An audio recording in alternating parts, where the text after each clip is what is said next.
कुनै engineering college नगएको, हातमा कुनै औजार नभएको एउटा सानो चराले केवल आफ्नो चुच्चोको भरमा बुनेको यो बलियो गुण देख्नुभयो भने तपाईँ दङ्ग पर्नुहुनेछ।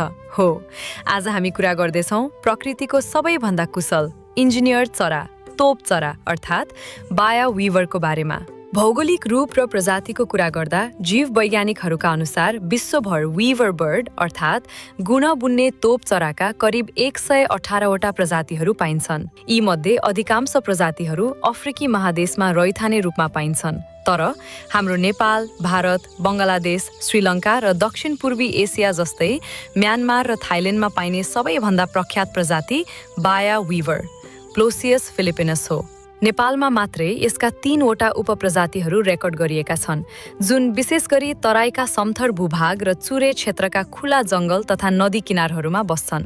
यिनीहरू जङ्गलको बीचमा भन्दा पनि मानिसको बस्ती नजिक रहेका खेतबारी वरपर बस्न मन पराउँछन्। गुण बुन्ने र घर बनाउने यस्तो मेहनत भाले चराले मात्र गर्छ।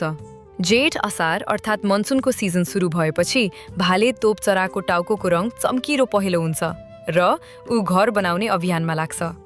उसले सुक्खा घाँस, खर र धानको पातका लामा लामा त्यान्द्राहरू आफ्नो चुच्चोले लुछेर सङ्कलन गर्छ र काँडेदार रुख वा ताडी र खजुरको रुखको हाँगामा झुन्ड्याएर गुण बुन्न थाल्छ।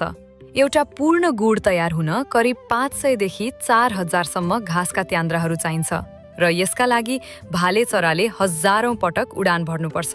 गुडको संरचना उल्टो पारिएको घैँटो जस्तो हुन्छ, जसमा एउटा सुरक्षित कोठा र तलपट्टि भित्र पस्ने लामो सुरुङ जस्तो बाटो हुन्छ, जसले गर्दा काग, बाज वा सर्प जस्ता शत्रु जीवहरू भित्र पस्न सक्दैनन्। यहाँ सबैभन्दा चाखलाग्दो कुरा, जब भालेले आधा गुड बुनेर सिध्याउँछ तब उसले पोथीहरूलाई आकर्षित गर्न विशेष आवाजमा गीत गाउँछ।